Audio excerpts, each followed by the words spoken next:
Ok, donc on enchaîne avec le deuxième module.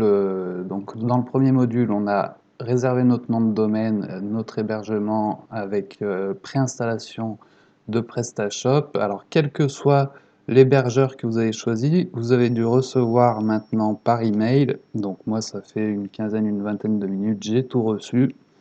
Vous avez dû recevoir différents mails chez OVH, vous avez dû recevoir, donc si vous avez choisi OVH, vous avez dû recevoir un premier mail de validation de votre commande, un mail qui vous confirme que votre hébergement est bien installé, un email avec des informations sur les adresses email que vous allez pouvoir créer, un email avec votre facture et enfin un email le plus important avec vos informations de connexion à votre site.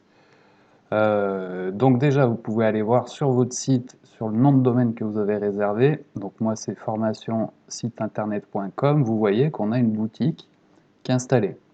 Alors c'est le PrestaShop de base qui là est configuré pour une boutique de vêtements avec différentes catégories, vêtements hommes-femmes, accessoires, papeterie, accessoires de maison. Voilà, une page d'accueil avec quelques produits. Et donc la première chose à faire, ça va être de personnaliser tout ça pour le mettre aux couleurs de votre boutique à vous. Donc je vous le dis tout de suite, on va aller au plus simple, on va faire un truc qui n'est pas forcément super beau, mais qui va être simple et fonctionnel. Donc là, vous accédez à votre boutique par formation-site-internet.com ou si je reprends l'exemple du module 1 où on avait pris la fourchette-maville.com, si vous tapez le nom de domaine que vous avez enregistré, vous tombez là-dessus. Deuxième information qu'il y a eu dans vos mails, c'est l'adresse pour accéder à la partie d'administration de votre site, ce qu'on appelle le back-office. Donc, vous avez dû recevoir par email l'adresse qui correspond, donc ça doit ressembler à quelque chose comme ça, votre nom de domaine /admin et un nombre ici. Donc vous allez sur cette page et vous avez dû recevoir par email vos informations de connexion. Donc le nom qui est en général votre adresse mail, l'identifiant votre adresse mail et le mot de passe pour pouvoir vous connecter au back-office. Donc vous saisissez ces informations et là vous arrivez sur cette page, c'est votre première connexion. Bienvenue chez vous, on vous propose un petit tuto, le but c'est de vous faire gagner du temps avec ces vidéos, donc ça vous pouvez le fermer et vous êtes sur votre tableau de bord, votre dashboard et c'est à partir d'ici qu'on va configurer la boutique. Alors comme je ne connais pas hyper bien cette version, je vais mettre sur pause pour trouver directement les endroits où il faut aller et je vous reprends tout de suite.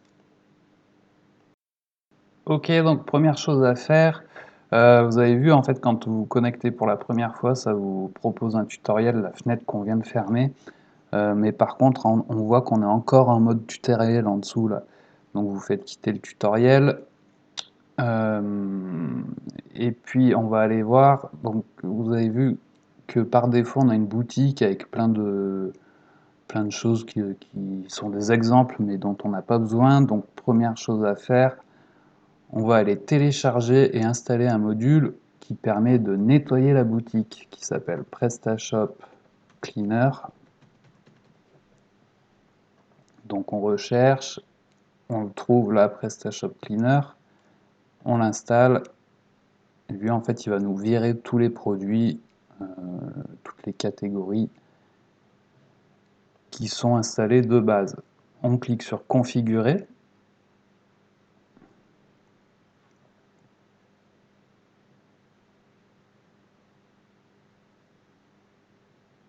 Et on va effacer le catalogue de test, les commandes de test. Alors il faut cliquer individuellement sur chaque truc, ok. Catalogue supprimé, on fait pareil avec les commandes. Ok, donc là si je retourne sur le site, le front office, c'est-à-dire la partie que voient vos clients, formation-site-internet.com et que je rafraîchis, voilà, je vois que j'ai plus de produits. j'ai simplement encore ces visuels-là qu'on va également modifier. Donc je remets sur pause. Donc on va commencer par modifier le logo qui est ici. Voilà, pour le mettre un peu aux couleurs de votre boutique. Donc pour ceci, il faut aller dans Apparence, Thème et logo. Thème et logo, et là on voit qu'on peut choisir le logo qu'on va mettre sur la page d'accueil du site.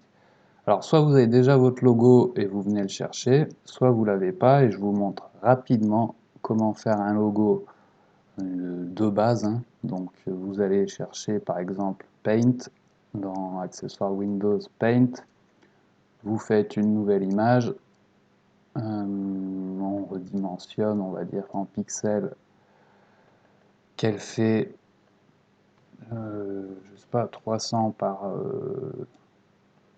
par 100. Donc il faut cocher là, faut décocher plutôt conserver les proportions pour que ça prenne les tailles qu'on lui indique. Mettez bien en pixels. Donc ça nous fait une image avec un carré blanc. On va insérer du texte. Donc je choisis l'outil texte.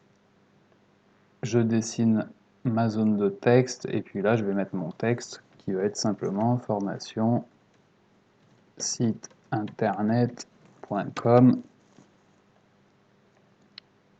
et puis je vais le mettre en plus grand. Là c'est trop grand. Voilà par exemple formation site internet.com. Merde. Oups. Donc on recommence. Ma zone texte. Formation site internet.com. Je peux réduire ça, voilà, et maintenant je vais aligner au milieu de l'image. Alors bon, c'est dégueulasse comme logo, on est d'accord, hein, mais c'est pour que vous ayez dans un premier temps quelque chose de présentable et de cohérent. J'enregistre mon image sous un format JPEG par exemple, sur le bureau, et je vais l'appeler logo site. Ensuite, donc je reviens sur mon back-office PrestaShop, et là je vais venir sélectionner le fichier que je viens de créer, donc qui est sur le bureau, qui s'appelle logosite.jpg. J'enregistre. Et donc maintenant, si je retourne sur l'adresse de mon site, formationsiteinternet.com, que je mets à jour, voilà, j'ai mon logo. Alors c'est pas super, hein, on est d'accord, mais vous aurez le temps d'améliorer votre logo, de faire différents essais. C'est la première étape. On va revenir sur le back-office et maintenant on va changer également toute l'apparence là qu'on voit, donc le diaporama et tout ce qui est ici. Comme je vous l'ai dit dès le début, on va vraiment aller au plus simple et on va dégager tout ça en fait pour qu'on ait sur la page d'accueil que nos produits en vente et vous pourrez personnaliser tout ça plus tard. Donc tout ça, ça se passe un peu au même endroit, donc je reviens sur le back-office, le panneau d'administration, et je vais cliquer sur configuration de la page d'accueil. Donc là j'ai mon menu, en fait qui a déjà été épuré puisque j'ai enlevé toutes mes catégories, donc j'ai plus rien dans le menu. Ensuite j'ai la rubrique diaporama, donc qui affiche le carrousel, qui est cette chose-là. Donc ça on a dit on l'enlève. Alors si vous voulez le conserver, vous allez dans configurer, vous mettez vos propres photos. C'est assez simple. Je ne vais pas vous le montrer là parce que voilà, on va vraiment au plus simple. Donc je désactive, je confirme. Ensuite, les produits en page d'accueil, ça on va le laisser parce que ça va automatiquement venir enrichir la page d'accueil avec les produits qu'on va créer. Donc ça, on n'y touche pas. Le bloc de test, donc qui correspond à ça, je suppose, au custom text block, Donc on peut regarder dans configurer. Voilà, vous avez ici Custom Text Block. Donc là, vous pouvez, soit vous choisissez de le laisser, vous mettez un petit texte, voilà, livraison, commande en ligne disponible. Retrait en magasin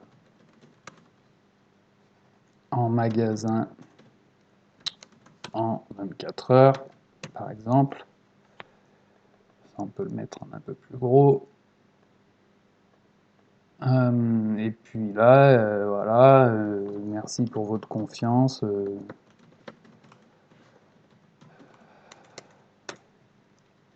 Aidez-nous dans la reprise de notre activité, j'en sais rien. On enregistre. Et si je rafraîchis maintenant sur ma page d'accueil, donc je vois bien que le diaporama il a dégagé. Et là je vois que j'ai pu modifier mon texte. Donc moi j'ai dit, bah ça on va carrément le désactiver pour avoir... Alors il me fait chier. Donc je reviens sur apparence, thème et logo, configuration de la page d'accueil, le bloc de texte que je viens de modifier. Moi j'ai dit je n'en veux pas, je le désactive carrément, libre à vous de le laisser activer ou pas. La bannière, donc c'est cette image avec le 20% off. Pareil, vous pouvez la laisser, l'adapter, ça veut dire qu'il faut que vous ayez un autre visuel à mettre. Moi je choisis de la désactiver carrément. Ok, donc là si on revient et qu'on vérifie, c'est important de travailler avec deux onglets pour vérifier en temps réel en fait tout ce qu'on fait. Ok, donc il ne reste plus rien sur la page d'accueil, c'est normal, c'est ce qu'on voulait. Si, il nous reste quand même cette histoire de newsletter, ça moi je vous conseille de le désactiver aussi, de toute façon personne ne va vous donner son adresse mail pour recevoir des mails. Donc là, inscription à la newsletter, on le désactive. Et les liens de suivi sur réseaux sociaux, vous pourrez le configurer. J'imagine que ça va vous afficher en fait vos liens vers Facebook, Instagram, tout ça. Et dans le footer, on va retrouver les détails sur la boutique. Donc là, c'est important, configurer. Et c'est ici en fait qu'on va mettre toutes les informations qui concernent votre magasin. Donc, si je reprends l'exemple de la fourchette, on va mettre que le nom de la boutique, c'est la fourchette qui se situe à ma ville. L'adresse email, là, vous mettez plutôt votre adresse pro, donc contact, arrobase, la fourchette. Donc là, on verra plus tard que vous pouvez créer une adresse mail avec l'hébergement que vous avez commandé. C'est pas ce qui nous importe pour le moment, la fourchette-maville.com. Au pire, vous laissez votre adresse mail, c'est pas grave. Là, vous pouvez mettre toutes les informations sur votre numéro ciré. XXXXXX. Là, vous mettez votre adresse, rue de la Bonne Bouffe, qui est à Paris.